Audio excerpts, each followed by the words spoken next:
안녕하십니까, 바라신입니다. 오늘은 살아서 나올 수 없는 죽음의 방, 메이누스 성 패트릭 대학교의 저주받은 방에 대해 이야기해드리겠습니다. 아일랜드의 수도 더블린의 교회에 위치한 메이누스에는 유명한 가톨릭 신학대학교 성 패트릭 대학교가 있습니다. 이 대학교에 방문하면 쉽게 캠퍼스에 있는 오래된 건물 하나를 발견할 수 있습니다. 자세히 보면 이 건물 꼭대기층의 창문 중 하나가 판자로 가려진 것을 확인할 수 있습니다. 만약 누군가에게 창문을 가린 이유를 물어본다면 그들은 그 방이 저주받은 유령의 방이라고 이야기해 줄 것입니다. 1830년에 건설된 이 건물은 성 패트릭 대학교에 입학한 성직자들의 기숙사였고, 창문이 가려진 방은 기숙사의 입원방이었습니다. 입원방의 저주는 1840년부터 발생하기 시작합니다. 어느 날 입원방을 배정받은 토마스라는 학생이 강의실에 나타나지 않습니다. 토마스가 강의실에 나타나지 않자 친구들이 그를 찾아 나서게 되었고, 결국 토마스가 거주하던 입원방으로 찾아갑니다. 방문을 열자 친구들은 끔찍한 광경에 비명을 지릅니다. 방 안에는 토마스가 피를 흘리며 죽어 있었습니다.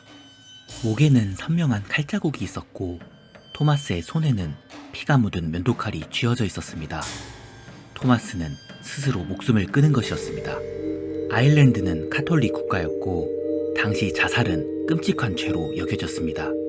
결국 이 사건은 대학 측에 의해 은폐되었고, 토마스는 대학교 공동묘지에 조용히 묻히게 됩니다.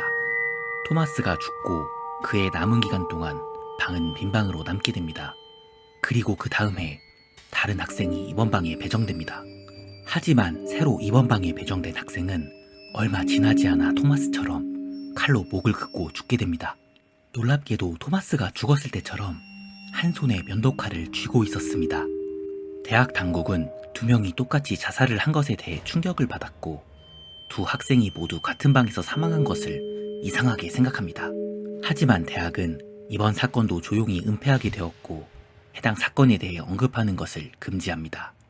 참혹한 사건에도 불구하고 대학 측은 또 다음 해 새로운 학생을 입원방에 배정합니다. 어느 날 입원방에 배정된 학생이 입원방 창문 밖으로 뛰어내리는 사건이 발생합니다. 학생은 큰 부상을 입었으나 다행히 생명에는 지장이 없었습니다. 하지만 놀랍게도 당시 학생은 손에 면도칼을 움켜쥐고 있었습니다.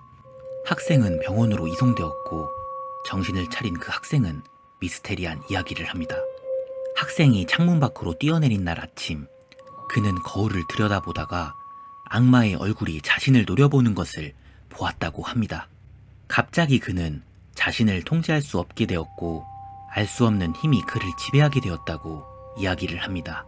알 수 없는 힘 때문에 그는 자신의 의지와 상관없이 면도칼을 움켜쥐고 스스로 목을 그으려고 하였습니다.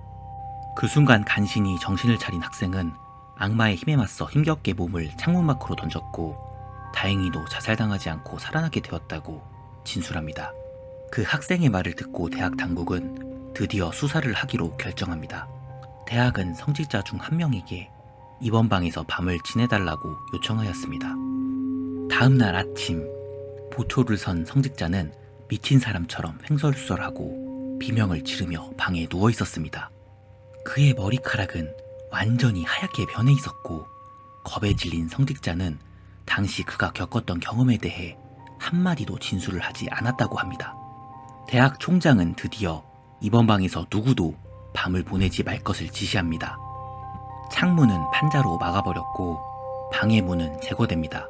그리고 성 요셉의 성전을 방 뒤쪽의 제단에 놓게 됩니다. 오늘날까지 이번 방의 바닥에는 방에서 숨진 학생들의 혈흔으로 인한 얼룩이 남아있다고 합니다. 그리고 현재도 이번 방에 들어올 때 거울을 가지고 들어오는 것이 금지되어 있다고 합니다. 영상을 재밌게 보셨다면 구독과 좋아요 부탁드리겠습니다. 감사합니다.